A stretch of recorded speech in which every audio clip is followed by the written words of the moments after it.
नमस्कार, स्वागत है आप सभी का। मैं हूं कृतिका और देश का सबसे भरोसेमंद चैनल डीडी न्यूज पर लेकर हाजिर हूं आपका अपना पसंदीदा शो खबरों का सरपंच न्यूज पंच। और इस कार्यक्रम के जरिए हम आप तक हर रोज वो तमाम खबरें पहुंचाते हैं जिन पर रहती है हम सभी की नजर, क्योंकि न्यूज पंच में सिर्फ खबर नहीं होती बल्कि होती है हर खबर की पूरी पड़ताल।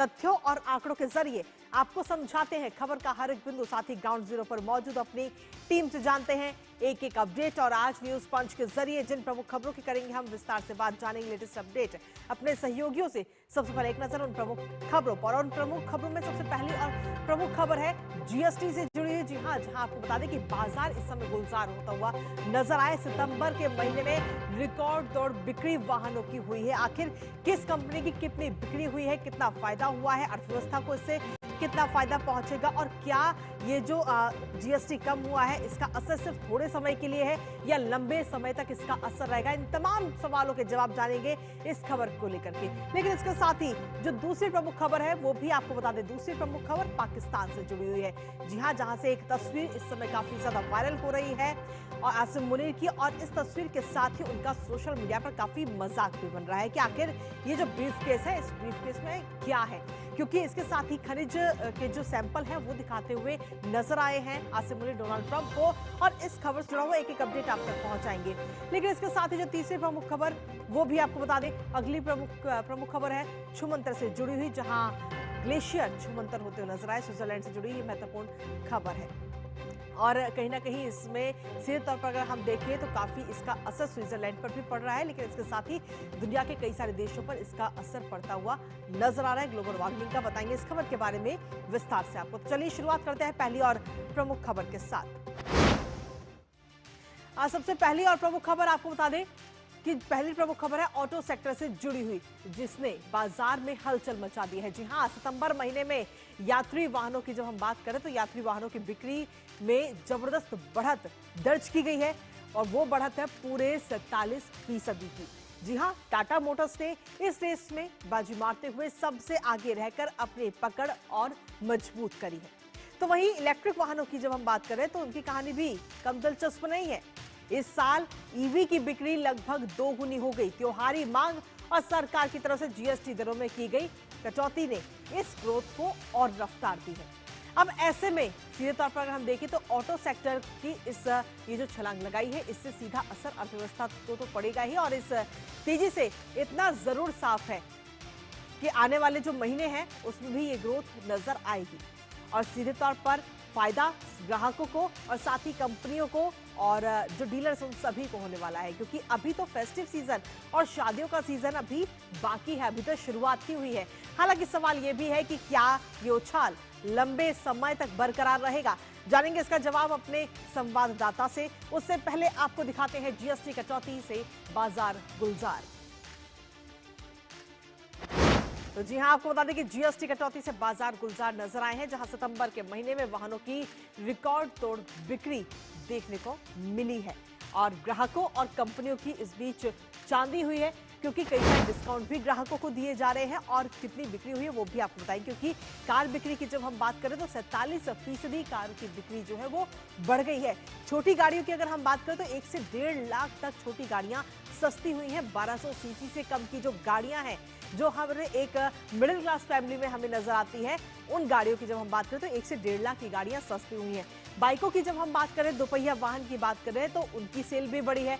बाइकों की सेल बढ़ने के साथ ही बजाज ने इस बार 5 लाख से ज्यादा मोटरसाइकिल बेची है। और त्योहारी सीजन की जब हम बात कर रहे हैं तो त्योहारी सीजन में अब और आगे आने वाले समय में उछाल आता हुआ नजर आएगा। लेकिन इसके साथ ही 4 पहिया वाहन की आखिर कितनी बिक्री किस कंपनी की हुई है, एक नजर उस पर डाल लेते हैं, जिसमें सबसे पहले बात करते हैं मारुति की। मारुति की जब हम बात कर रहे हैं तो आप देख पा रहे हैं कि पिछले साल की अगर हम बात करें तो 1,84,000 के करीब बिक्री हुई थी, लेकिन इस बार ये बिक्री काफी ज्यादा बढ़ती हुई नजर आई है। वहीं महिंद्रा एंड महिंद्रा की अगर हम बात करें तो पिछले साल 68,413 बिक्री हुई थी और इस बार ये आंकड़ा 1 लाख क्रॉस कर गया।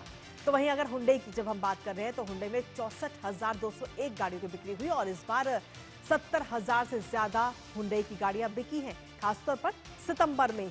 और टाटा मोटर्स की जब हम बात कर रहे हैं, पीवी यानी कि जो पर्सनल व्हीकल्स हैं, उनकी जब हम बात कर रहे हैं तो इस बार की बिक्री हुई है 60,907, जो पिछले साल के मुकाबले काफी ज्यादा है, क्योंकि पिछले साल 41,313 ये बिक्री थी। और टाटा मोटर्स की ही जो कमर्शियल व्हीकल है, जो छोटे कमर्शियल व्हीकल है, उनकी अगर हम बात करें तो पिछले साल 30,000 के करीब ये बिक्री थी और इस बार ये आंकड़ा 35,000 को भी क्रॉस कर चुका है। तो किस तरीके से मार्केट को बूस्ट मिला है वो हम आपको 4 पहिए के वाहन के जरिए दिखा रहे हैं, जो आंकड़े अभी तक सामने आए हैं। तो ये तो बात रही 4 पहिए वाहन की, लेकिन इसके साथ ही 2 पहिए वाहन यानी कि अगर बात करें मोटरसाइकिल की और स्कूटियों की, तो उसमें भी सीधे तौर पर अगर सबसे पहले बात करते हैं, जो पहली कंपनी है वो है हीरो मोटोकॉर्प। और हीरो मोटोकॉर्प की अगर हम देखें तो 6 लाख से ज्यादा गाड़ियां इस बार बिकती हुई नजर आई हैं, जो पिछले साल के मुकाबले ज्यादा है। और वहीं हीरो मोटोकॉर्प के अलावा अगर बजाज ऑटो की अगर हम बात करते हैं, जो बजाज कंपनी है उसकी पिछले साल 4,69,000 के करीब बिक्री थी, जो इस बार आंकड़ा 5 लाख को क्रॉस कर चुका है। 5,10,504 बिक्री हुई है बजाज की। रॉयल एनफील्ड की अगर हम बात करें तो पिछले साल 46,000 के करीब ये बिक्री थी और इस बार रॉयल एनफील्ड का भी आंकड़ा 1,24,000 को क्रॉस कर चुका है। हमारे साथ हमारे सहयोगी अमरेंद्र गुप्ता इस वक्त जुड़ रहे हैं ताजा अपडेट के साथ, सीधा उनका रुख करेंगे। अमरेंद्र, त्योहारी मांग और जीएसटी में कटौती, क्या ये बूस्ट सिर्फ सीजनल के तौर पे लिया जाए या फिर लंबे समय तक इसका असर देखने को मिल सकता है? अमरेंद्र, देखिए कृतिका, जिस तरह से प्रधानमंत्री नरेंद्र मोदी ने सितंबर से जीएसटी घटाई है और उसके बाद से लगातार देखिए जीएसटी घटने की डेट से लेके और अब तक जो देखें तो बुकिंग जो है वो न सिर्फ बढ़ी है बल्कि सेल्स भी दुगनी से तिगुनी तक हो गई है। अगर बात करें टू व्हीलर्स की, तो टू व्हीलर्स में लगातार क्या है कि जो कंपनियां हैं कई सारे ऑफर्स दे रही हैं, क्योंकि फेस्टिवल सीजन है, नवरात्रि है, दशहरा है, धनतेरस है और दिवाली है, और इसके अलावा भी आगे की बुकिंग जो है लगातार जो कंपनियां दे रही हैं, तो लगातार जो मांग बढ़ने से जो सप्लाई है उस पर भी फर्क पड़ रहा है और जो बिक्री का जो बूस्टअप है वो लगातार बढ़ रहा है। कंपनियों की बात करें तो लगातार जो कंपनी कह रही है कि मारुति और जो कंपनियां हैं उनके जो बिक्री बढ़ोतरी में 30 से 35% की बढ़ोतरी दर्ज की गई है। और लगातार आपने देखा कि जिस तरह से प्रधानमंत्री जी ने जीएसटी कम होने का ऐलान किया, तो लगातार लोग कह रहे हैं कि घटी जीएसटी मिला उपहार, धन्य हो मोदी सरकार। और ये तस्वीरें देश भर की है। अगर देश भर के आप किसी भी बाजार में जाएं तो बाजारों में इस वक्त रौनक दिख रही है।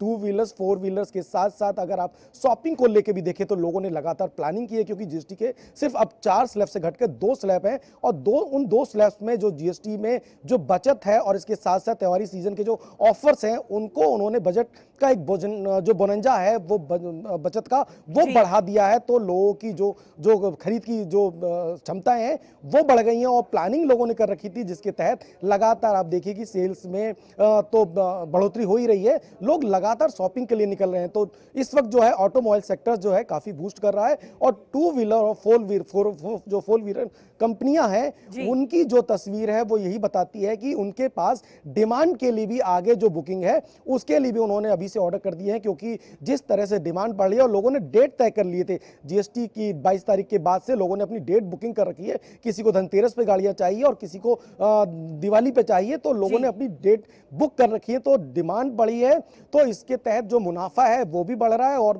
जो कस्टमर हैं उनको भी बचत मिल रही है और जो सेल्स जो है वो लगातार बढ़ रहा है। कृतिका जी, इसके साथ ही अमरिंदर, अगर देश की अर्थव्यवस्था की बात करें तो इसमें कितना फायदा इसके जरिए मिलने की उम्मीद है, क्योंकि जो लक्ष्य हमने रखा है उसे आखिर कितनी जल्दी इसे हासिल किया जा सकता है? साथ ही एक चीज और आपसे जानना चाहेंगे कि जब अर्थव्यवस्था को बूस्ट मिलेगा तो साथ ही कहीं ना कहीं हर सेक्टर में इसका असर देखने को मिलेगा, खासतौर पे रोजगार के सेक्टर में।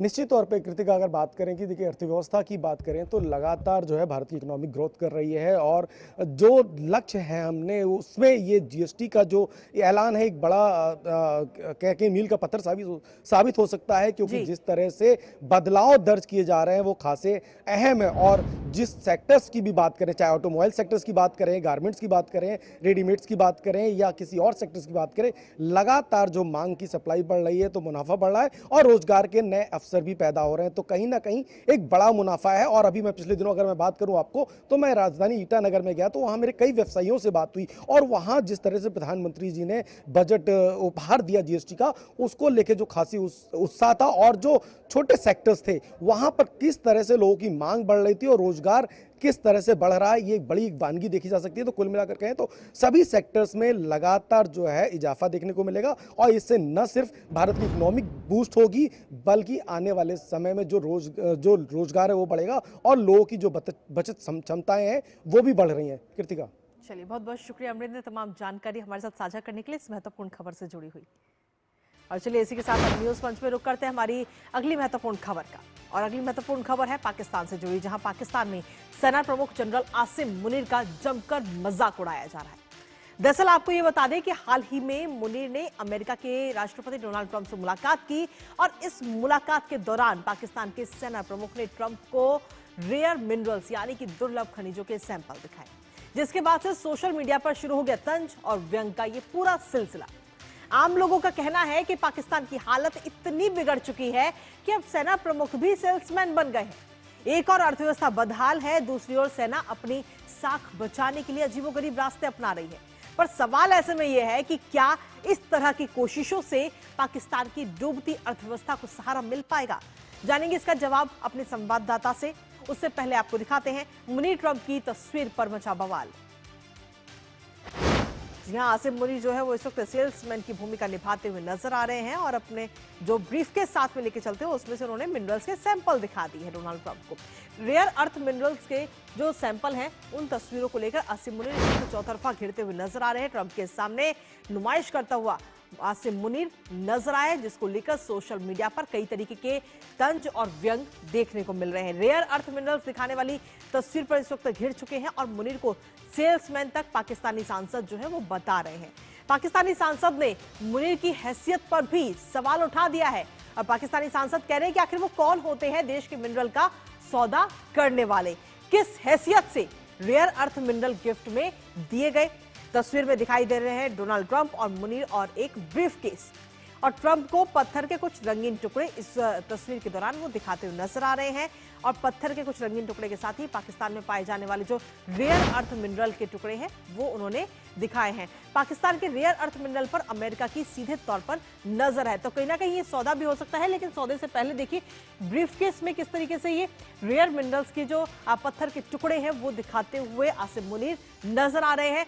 और ये तस्वीर जैसे ही सामने आई, इस पर कई सारे तंज कसे जा रहे हैं। जो आम लोग हैं, खासतौर पर पाकिस्तान के लोग और पाकिस्तान के सांसद भी इस पर सवाल अब उठाते हुए नजर आ रहे हैं। और सीधे तौर पर जो पाकिस्तानी सांसद है एमल वली खान, उनकी तरफ से सवाल उठाया गया है कि आखिर मुनीर की क्या हैसियत है। उन्होंने सीधे तौर पर क्या कुछ कहा है, आपको वो सुनाते हैं।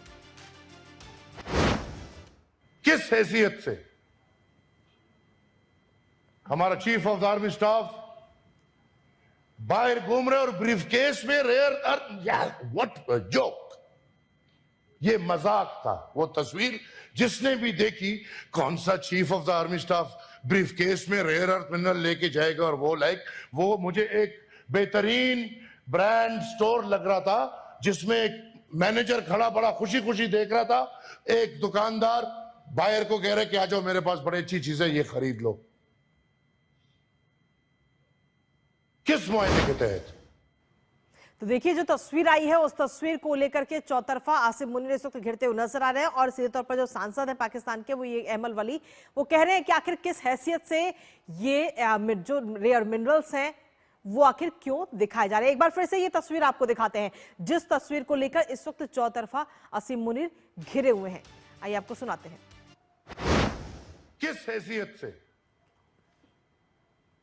हमारा chief of the army staff बाहर घूम रहे और ब्रीफकेस में रेयर अर्थ, व्हाट जोक, ये मजाक था। वो तस्वीर जिसने भी देखी, कौन सा chief of the army staff briefcase में रेयर अर्थ मिनरल लेके जाएगा, और वो मुझे एक बेहतरीन ब्रांड स्टोर लग रहा। और इसी बीच चलिए सीधा रुक करते इस वक्त भुज का रक्षा मंत्री राजनाथ सिंह क्या कुछ कह रहे हैं, आइए आपको सुनाते हैं। करते हैं तो हम उसके साथ ही यह संकल्प भी लेते हैं कि इस शक्ति का प्रयोग केवल धर्म और न्याय की रक्षा के लिए ही किया जाएगा।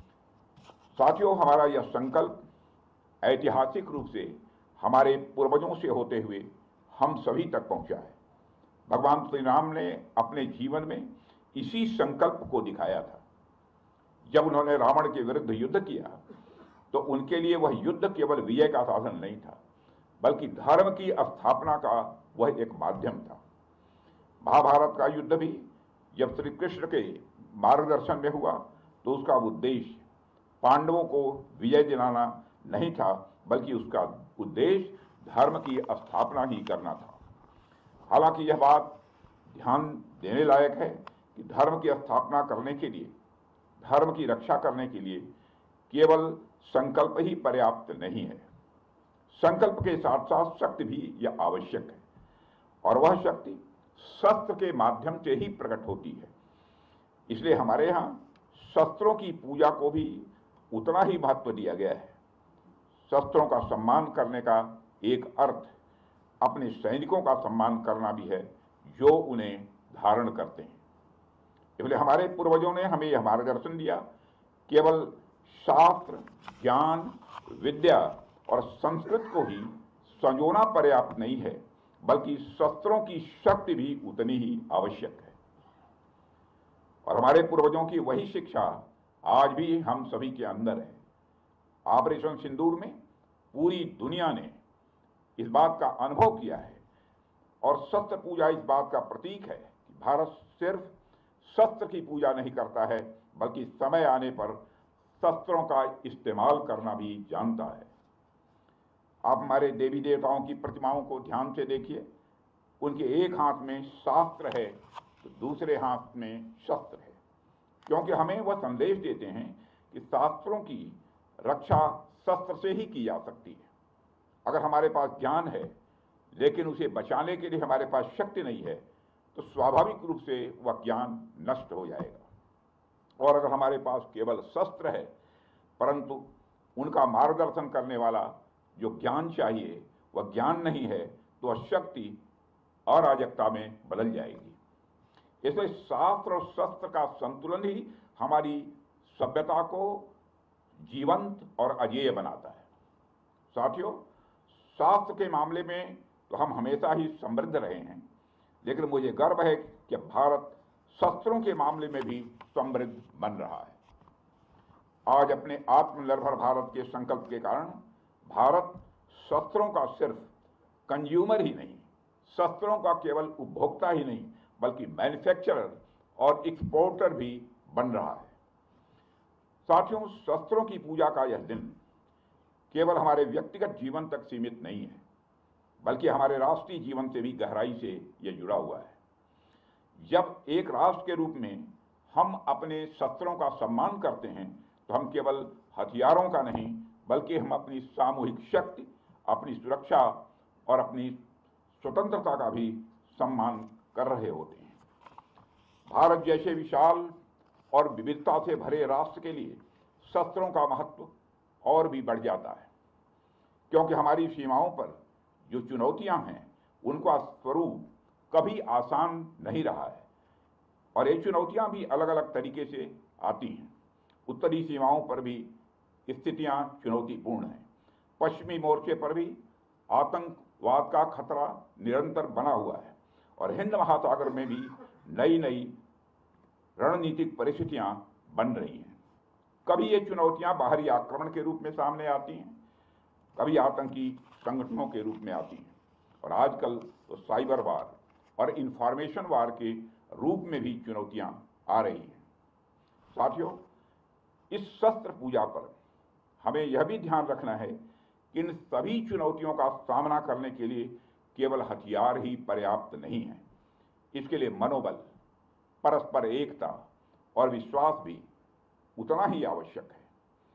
और पूरा देश इस बात पर विश्वास करता है कि हमारे सैनिकों के भीतर ये सभी मूल्य विद्यमान हैं, और मुझे गर्व है कि हमारी सेनाओं ने बार बार यह सिद्ध किया है कि केवल शस्त्रों की शक्ति पर नहीं, बल्कि अपने साहस और अपने संकल्प की शक्ति पर भी विजय प्राप्त करती है।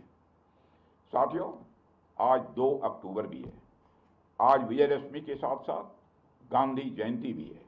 जब मैं मनोबल की बात कर रहा हूं तो स्वाभाविक रूप से हम सबका ध्यान महात्मा गांधी जी की ओर भी जाता है। वह तो अपने आप में मनोबल के ज्वलंत उदाहरण थे।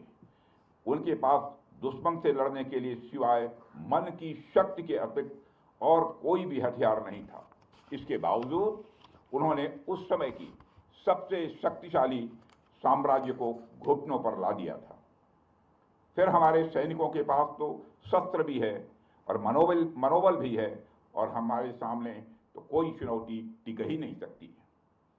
साथियों, ऑपरेशन सिंदूर के दौरान हमारी आर्म्ड फोर्सेस ने यह दिखा दिया कि भारत की संप्रभुता को चुनौती देने वाली ताकतें चाहे जहां कहीं भी छिपी हों, हम उन्हें ढूंढकर उनका खात्मा करने की शक्ति रखते हैं। दुनिया की कोई भी ताकत हो, यदि वह हमारी संप्रभुता को चुनौती देगी तो भारत चुप नहीं रहेगा। श्री रामचरितमानस में एक चौपाई में भगवान श्री राम ने भी कहा है, देव धनुज भूपति भट नाना, संबल अधिक हो बलवाना, जो रण हमहि पचारे कोई, लरहि सुखेन कालु किन होई। मतलब वो चाहे कोई भी हो, यदि रण में हमें ललकारे तो हम उससे सुखपूर्वक लड़ेंगे, चाहे वह काल ही क्यों न हो। इसी प्रकार आज का भारत कहता है, चाहे आतंकवाद हो या किसी भी तरह की समस्या, हम सबसे निपटने और जीतने की पूरी क्षमता रखते हैं। साथियों, ऑपरेशन सिंदूर के दौरान पाकिस्तान ने लेह से लेकर सरक्रीक के इस इलाके तक भारत के डिफेंस सिस्टम को भेजने की नाकाम कोशिश की। भारत के डिफेंस सिस्टम को उन्होंने भेजने की एक नाकाम कोशिश की, जबकि भारत की सेनाओं ने अपनी जवाबी कार्रवाई में पाकिस्तानी एयर डिफेंस सिस्टम को पूरी तरह से एक्सपोज कर दिया और दुनिया को यह भी संदेश दे दिया कि भारत की सेनाएं जब चाहें, जहां चाहें और जैसे भी चाहें पाकिस्तान को भारी नुकसान पहुंचा सकती हैं। अपने सामर्थ्य के बावजूद हमने संयम का परिचय दिया, क्योंकि हमारी सैन्य कार्रवाई आतंकवाद के विरोध में थी। इसको एस्केलेट करके जंग छेड़ना ऑपरेशन सिंदूर का उद्देश्य कभी नहीं था। मुझे इस बात की खुशी है कि भारतीय सेनाओं ने ऑपरेशन सिंदूर के सभी मिलिट्री ऑब्जेक्टिव यानी सभी लक्ष्यों को सफलतापूर्वक प्राप्त करने में कामयाबी हासिल की है। मगर आतंकवाद के खिलाफ हमारी लड़ाई जारी है। साथियों, आजादी के 78 साल बीत जाने के बावजूद सरक्रीक इलाके में सीमा को लेकर एक विवाद खड़ा किया जाता है। भारत ने कई बार बातचीत के रास्ते इसका समाधान करने का प्रयास किया है, मगर पाकिस्तान की नीयत में खोट है, उसकी नीयत साफ नहीं है। जिस तरह से हाल में पाकिस्तान की फौज ने सरक्रीक के सटे इलाकों में अपना मिलिट्री इंफ्रास्ट्रक्चर बढ़ाया है, वह उसकी नीयत बताता है। साथियों, भारत की सीमाओं की रक्षा भारतीय सेनाएं और बॉर्डर सिक्योरिटी फोर्स मिलकर मुस्तैदी से कर रही हैं। अगर सरक्रीक इलाके में पाकिस्तान की ओर से कोई भी हिमाकत की गई तो उसे ऐसा करारा जवाब मिलेगा कि इतिहास और भूगोल दोनों बदल जाएंगे मेरे साथियों। और 1965 की जंग में भारत की सेना ने लाहौर तक पहुंचने का सामर्थ्य भी दिखाया। आज 2025 में पाकिस्तान को याद रखना चाहिए कि कराची का एक रास्ता क्रीक से ही होकर गुजरता है।